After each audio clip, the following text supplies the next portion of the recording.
Lectura del libro de Isaías.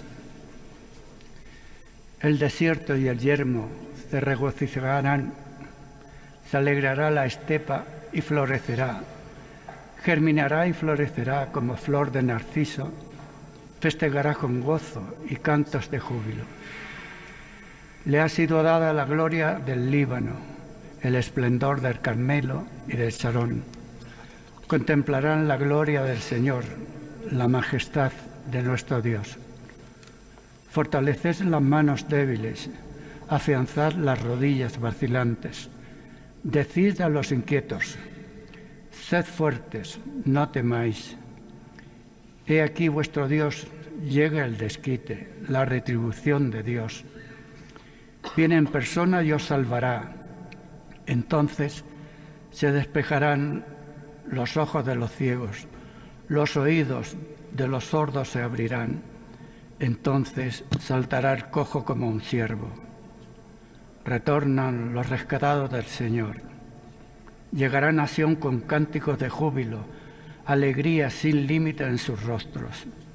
Los dominan el gozo y la alegría. Quedan atrás la pena y la aflicción. Palabra de Dios.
Lectura de la carta del apóstol Santiago. Hermanos, esperad con paciencia hasta la venida del Señor.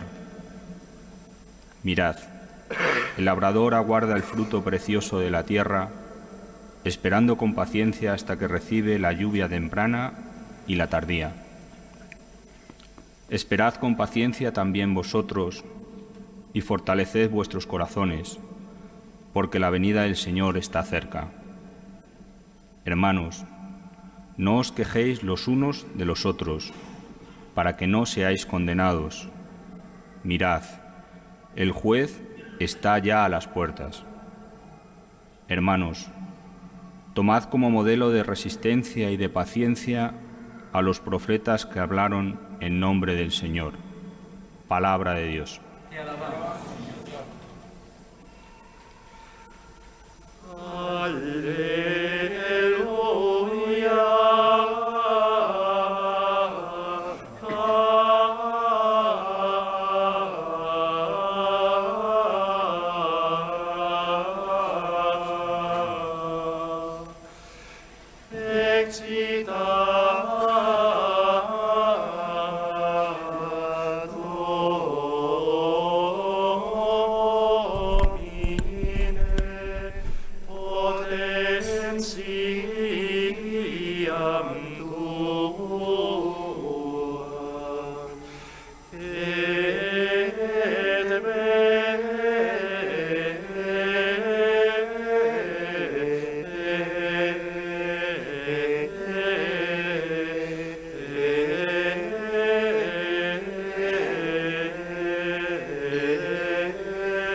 El Señor esté con vosotros. Lectura del Santo Evangelio según San Mateo. En aquel tiempo Juan, que había oído en la cárcel las obras del Mesías, mandó a sus discípulos a preguntarle: ¿Eres tú el que ha de venir o tenemos que esperar a otro? Jesús les respondió: Id a anunciar a Juan lo que estáis viendo y oyendo. Los ciegos ven y los cojos andan. Los leprosos quedan limpios y los sordos oyen. Los muertos resucitan y los pobres son evangelizados. Y bienaventurado el que no se escandalice de mí. Al irse ellos, Jesús se puso a hablar a la gente sobre Juan. ¿Qué salisteis a contemplar en el desierto? ¿Una caña sacudida por el viento? ¿O qué salisteis a ver? ¿Un hombre vestido con lujo? Mirad, los que se visten con lujo habitan en los palacios. Entonces, ¿a qué salisteis? ¿A ver un profeta? Sí, os digo, y más que profeta. Este es de quien está escrito: yo envío a mi mensajero delante de ti, el cual preparará tu camino ante ti. En verdad os digo que no ha nacido de mujer uno más grande que Juan el Bautista, aunque el más pequeño en el reino de los cielos es más grande que él. Palabra del Señor.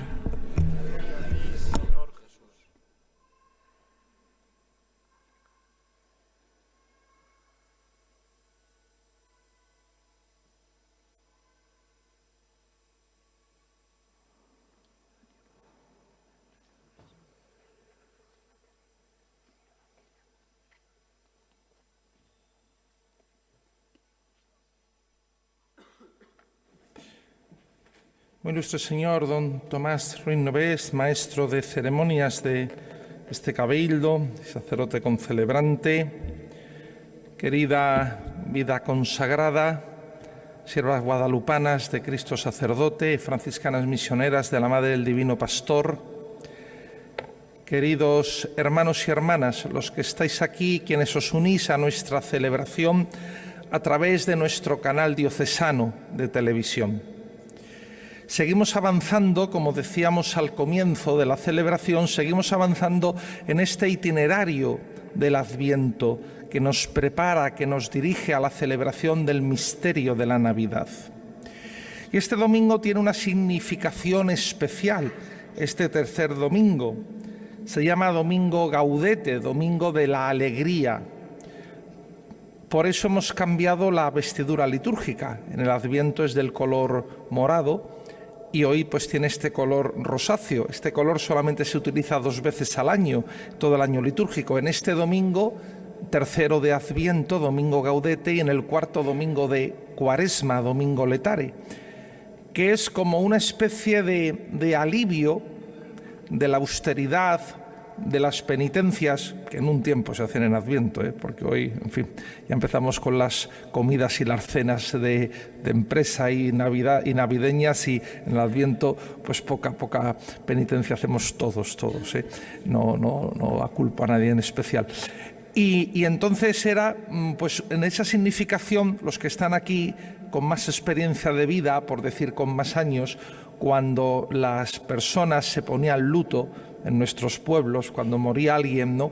Pues había luego ahí una etapa de transición que decían de alivio de luto, y se quitaban el negro por el gris, ¿no? Era así, aquí en Castilla-La Mancha y también en Extremadura, y no sé si en México, pues también dicen las hermanas. Bueno, pues esto sería así, mutatis mutandis, como una especie de ese alivio, de ese carácter penitencial que tiene el morado que utilizamos en Adviento y en Cuaresma.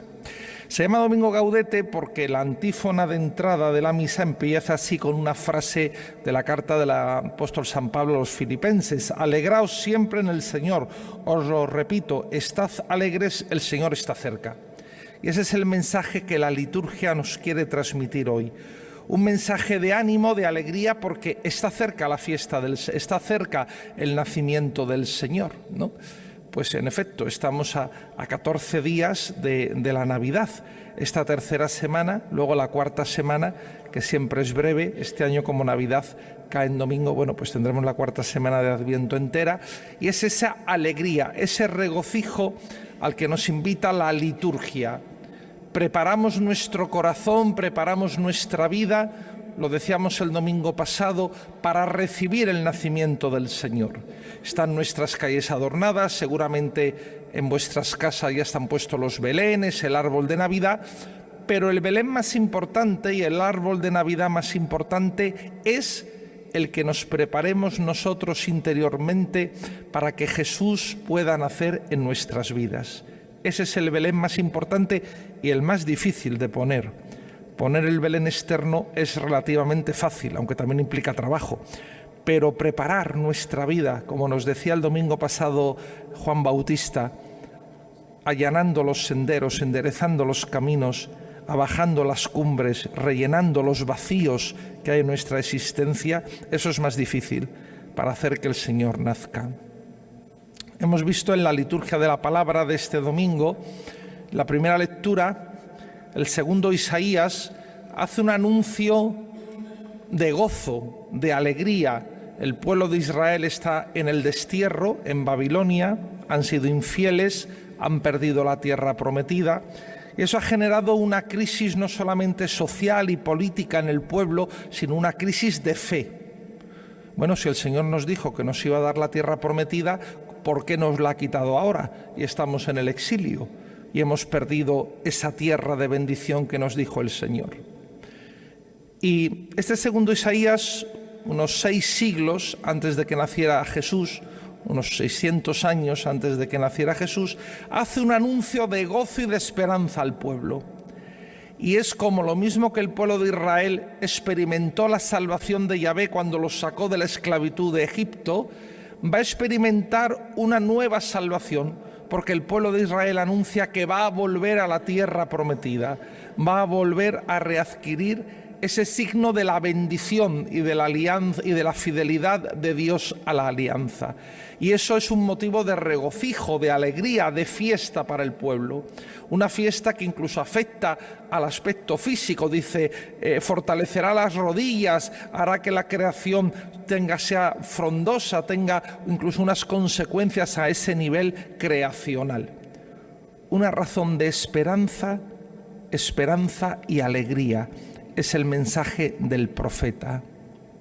Esa esperanza es la que está también presente en la segunda lectura que hemos escuchado de la carta de Santiago, donde el apóstol exhortaba a aquellos primeros cristianos a mantener la esperanza de que el Señor iba a volver, iba a venir como prometió cuando se marchó, cuando ascendió a los cielos y ha resucitado. La primera comunidad de cristianos pensaba que era inminente la vuelta del Señor. Como pasaban los años y no volvía, pues rebajaron esa tensión escatológica, pensando que aquello no era verdad, y el apóstol les dice: paciencia, pero mantened la esperanza, como el labrador, como el agricultor siembra la semilla y mantiene la esperanza durante meses hasta que ve de aquella semilla enterrada, ve germinar una nueva planta. Pues también nosotros tenemos ese mensaje del apóstol Santiago, es actual para nosotros, de mantener la esperanza de que el Señor va a volver. El Señor viene cada día a nuestra vida de muchas formas. Nos podemos encontrar con Él, especialmente en la Eucaristía que celebramos, donde el pan y el vino se transforman en su presencia, pero también en tantos signos que encontramos en nuestro camino por el cual Dios nos habla. Dios nos habla, y puede ser el encuentro con una persona, puede ser un acontecimiento, un suceso que nos ocurra en nuestra vida, positivo o negativo, pero Dios nos habla. Que hay que estar en esa tensión escatológica a la escucha del paso de Dios por nuestra vida, porque es un paso tenue, es un paso sutil, no es un huracán, no es una tormenta, como en aquella experiencia que tiene Elías en el Horeb. Es una suave brisa, un vientecillo que pasa delante de nuestra cara, apenas imperceptible, pero tenemos que estar con esa escucha para percibir, sí, en ese signo, el paso, el camino de Dios, que Dios nace en nuestra vida. Esta es una de las actitudes que tenemos que tener en el Adviento: estar preparados, estar dispuestos, proclamar con la Iglesia el grito del Adviento: ven, Señor Jesús, ven y no tardes. La celebración de la Navidad no es un simple recuerdo conmemorativo de aniversario, como cuando recordamos el centenario, el aniversario de un hecho histórico, sino que en la realidad de la liturgia se actualiza en el aquí y en el ahora de nuestra vida ese misterio salvador del Señor. El día de Navidad actualizamos el nacimiento del Señor y vuelve a ser don, regalo que Dios Padre nos hace a nosotros si sabemos acoger a Cristo en nuestras vidas. Finalmente, en el Evangelio que se nos ha proclamado, nos aparece hoy como protagonista uno de nuestros compañeros durante este viaje del Adviento que decíamos el primer domingo. Tenemos al profeta Isaías, que nos acompaña su lectura cada domingo. Tenemos a la Virgen María, que es el modelo del Adviento, la gran figura del Adviento. Y tenemos a Juan Bautista, porque fue el que salió a preparar el camino al Señor. Y en este tercer domingo vemos como Juan, que está preso porque Herodes lo ha detenido, está en la cárcel, luego sabemos cómo sigue la historia, que terminará matándolo, pues manda a sus discípulos a preguntarle al Señor: ¿eres tú el que ha de venir o tenemos que esperar a otro? Es decir, ¿eres tú el Mesías o no lo eres? Los autores, los comentaristas, se dividen. Decir algunos que esa pregunta de Juan Bautista era para tener un sentido catequético, digamos, pedagógico para sus discípulos, para que escucharan de labios de Jesús la respuesta de Jesús y así se pusieran en seguimiento del Maestro, puesto que él estaba preso y él, como dijo, él no era el Mesías, él solamente había venido a preparar el camino al Señor. Él dijo: conviene que yo mengüe y otro crezca, y él invitaba para que sus discípulos siguieran a Jesús. Otros dicen también que es que el Juan Bautista le entra una duda sobre si Jesús era el Mesías o no, quizá porque no ve ese mesianismo que quizá él creía, un mesianismo triunfante, un mesianismo de conversión de masas, sino que Jesús asume un mesianismo de la humildad, ese mesianismo que culmina en la cruz y que se coloca en la línea del siervo de Yahvé, desde la humildad, desde la pobreza, desde la pequeñez, realiza su obra de redención. En cualquier caso, sea una hipótesis u otra, la realidad es que Jesús da testimonio de ese mesianismo, pero lo hace también colocándose en esa línea de la pobreza y anunciando, recordando que los signos mesiánicos, los signos que había dicho Isaías que acontecerían cuando llegara el Mesías, se están produciendo, se están cumpliendo. los ciegos ven, los cojos andan, los leprosos quedan limpios y a los pobres se les anuncia la buena noticia, los signos mesiánicos que Isaías 8 siglos antes había anunciado como testimonio de la llegada del Mesías en medio del pueblo de Israel. Entonces Jesús presenta esos signos de credibilidad para que esos discípulos de Juan Bautista, para que sus oyentes crean, acepten que Él es el Mesías, esperado por el pueblo de Israel, el Mesías enviado por Dios para salvarnos. Y a continuación Jesús hace un elogio importante de Juan, diciendo que es el mayor de los nacidos de mujer, aunque es verdad que añade a continuación que el más pequeño en el reino de Dios es más grande que él. Juan es ese personaje bisagra, como la bisagra de una puerta, que es el que cierra el Antiguo Testamento y abre el Nuevo. Está a caballo es el último profeta del Antiguo Testamento y es el primer profeta del Nuevo, porque anuncia a Jesús. Por lo tanto, no es un reproche el que hace Jesús a Juan, sino el elogio de que él ya ha entrado, es el primero que inaugura esa salvación del reino de Dios que Jesús viene a traer. Un episodio parecido, ¿os acordáis? Un día le dicen a Jesús, estaba Jesús predicando y le dicen a Jesús, mira, ahí están tu madre y tus hermanos que vienen a buscarte. Y Jesús da una respuesta que nos puede desconcertar, porque en vez de decir, pues voy a ir a buscar a mi madre y a mis hermanos, ¿qué dice? ¿Quiénes son mi madre y mis hermanos? Estos, los que escuchan la palabra de Dios y la cumplen. Pero no es un quedar mal con su madre, no es un quedar un desprestigiar o un despreciar a su madre, porque ¿quién es? Lo celebramos el Día de la Inmaculada, el pasado día 8. ¿Quién es la que mejor ha escuchado la palabra de Dios y la cumple? La Virgen María. Por lo tanto, cuando dice mi madre y mis hermanos son quienes escuchan la palabra de Dios y la cumplen, su madre está en el primer lugar. Bueno, pues también con Juan Bautista le hace ese elogio parecido. Él es el primero que inaugura ese reino de Dios. Pues queridos hermanos y hermanas, en esta ya segunda etapa del Adviento, de este tiempo litúrgico breve pero rico, profundo, preparémonos para recibir al Señor, preparémonos para celebrar con gozos las fiestas de la Navidad y pidamos por nuestros hermanos más necesitados, por los que necesitan esos signos mesiánicos para encontrarse con el Mesías, con Jesús que nace para ofrecernos la salvación.